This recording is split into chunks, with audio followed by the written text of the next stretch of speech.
कांग्रेस के समय 20 रुपए में मोबाइल रिचार्ज होता था। गरीब से गरीब घर के लोग, अरे रुकिए बीच में, अरे रुकिए भाई, फिर वो चिल्लाने लगे, बीच में ना बोल। आज के इस वीडियो में आप देखें क्या ऐसा बात बोल रहे हैं कि अंजना मोम कश्यप को मिर्ची लग गया है। और मिर्ची अंजना को नहीं लगा, पूरा बीजेपी के प्रवक्ता और सुधांशु त्रिवेदी को भी बहुत कड़क सा लगा, क्योंकि कांग्रेस के टाइम में रिचार्ज बहुत कम सस्ता हुआ करता था। लेकिन आज बात करें ना तो BSNL है और सिर्फ आज दो ही सिम ज्यादातर लोग यूज कर रहे हैं। आप भी अपना फोन में चेक कर सकते हो, एयरटेल और जियो। ये मेरा सवाल है कि भाई दो ही सिम इंडिया में क्यों कब्जा कर रहे हैं। पहले भारत देश में बहुत सारे सिम चलते थे और बहुत कम प्राइस भी होता था, लेकिन 23% के पास नहीं फोन है और बहुत सारे लोग ऐसे फोन भी यूज करते हैं जिसका कीपैड फोन है। अब बताइए उसमें इंटरनेट की आवश्यकता है कि नहीं, बस वो मैसेज या कॉल के लिए यूज करते हैं, लेकिन उनका भी रिचार्ज बहुत ज़्यादा महंगा होता है। इस पे न डिबेट करके अगर मेरा साथ कांग्रेस पार्टी भी रहता तो क्या रिचार्ज आज महंगा होता, आज BSNL का क्या हालत हो रखा है, क्या ये चीज़ें आज होता, और क्या आपको लगता है जियो और एयरटेल भी अपना मोनोपोली या डोलोपोली दिखा सकता है जैसे इंडिगो ने दिखाया है। क्या आपका सवाल क्या है, आप मुझे कमेंट में बता सकते हैं। इस डिबेट को पूरा देखिएगा, आपको खुद ही समझ में आ जाएगा। कांग्रेस के समय 20 रुपए में मोबाइल रिचार्ज होता था। गरीब से गरीब घर के लोग, अरे रुकिए बीच में, अरे रुकिए भाई, फिर वो चिल्लाने लगे, बीच में ना बोल। मैं ये कह रहा हूं कि जो मोबाइल 20 रुपए में रिचार्ज होता था, जिसका महीना 30 दिन का होता था, वो इनके हुकूमत में गरीब की बात, महंगाई पे आपको हंसी आएगी, क्योंकि आपके साहब 8,500 करोड़ के जहाज में घूमते हैं ना, करोड़ों के सूट में घूमते हैं, पहनते हैं ना, तो गरीब के मोबाइल पे आपको हंसी आएगी।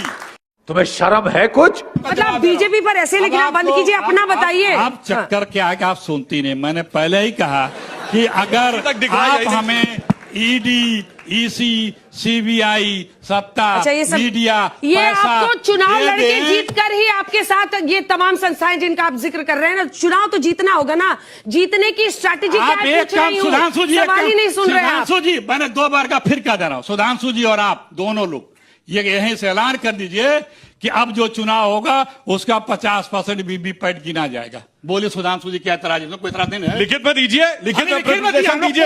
अरे भाई लिखित में दे नहीं रहा आदमी और आगे हल्ला मचाना शुरू कर देता है। अभी लो लिख अरे भाई हमारे क्या होता है? अरे लिखित में चुनाव आयोग को दीजिए भाई।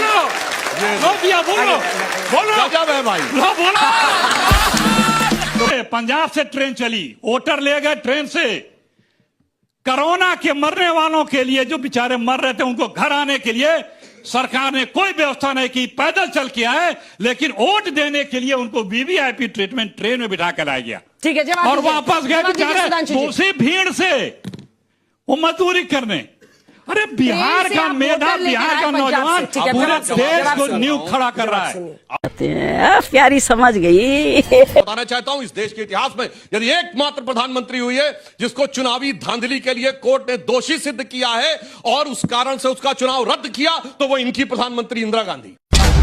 बोलने दे, तकलीफ हुआ है बेचारे को, बोल। और तो और मैं बताना चाहता हूं, राजीव गांधी जी का आखिरी चुनाव 1991 में, मतलब उनकी मृत्यु से पहले चुनाव हो चुका था, गोलियां चली थी, आरोप था राजीव गांधी के पक्ष में बूथ कैप्चरिंग करने के लिए 21 लोगों पे FIR हुई थी, संजय सिंह जी के पेट में गोली लगी थी। इन्हें वही वाला दिन अच्छा लगता है, और जब से ट्रांसपेरेंसी आ गई तब से नाच न जाने आंगन टेढ़ा।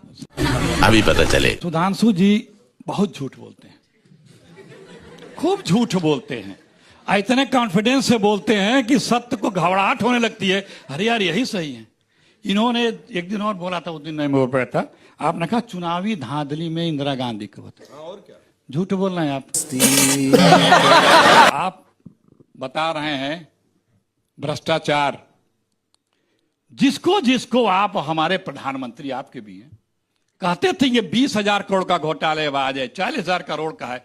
40 लोग हैं जिनके पीछे देश की सारी एजेंसियां रोज उनके ग्रिल कर रही थी, बुला रही थी, पूछताछ कर रही थी, पकड़ने की बात कर रही थी, वो सब बीजेपी में आ गए। तोबा और सब मंत्री बन गए, सबसे जांच पड़ताल खत्म हो गई, क्योंकि भ्रष्टाचार भाजपा का शिष्टाचार है।